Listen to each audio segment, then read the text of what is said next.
Hey everybody, it's Tom from Vehicle Visionary. I hope you're having a great day. In today's video, I'm going to show you how to use the power tailgate on the 2025 GMC Yukon.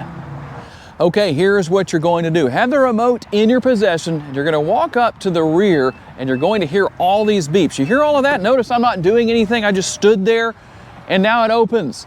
Pretty easy to deal with, but if you have a little bit of trouble with that, most likely it's turned off. Let me show you in the infotainment screen how to fix that.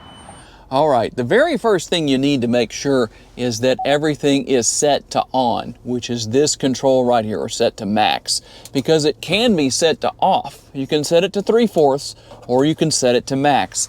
The other thing is to come in here to settings. We're going to go right here to vehicle, and then we're going to come down here to comfort and convenience. And you will find right here the hands-free exterior storage access. And it's currently set to open only, but it could be set to off. If it is, obviously you want to change that back to open only. I hope this tutorial has been helpful to you. If there's another tutorial you want to see on the 2025 GMC Yukon, tell me down in the comment section. I'll make that happen for you, or any other vehicle for that matter. Thanks for taking the time to watch. I'll see you next time.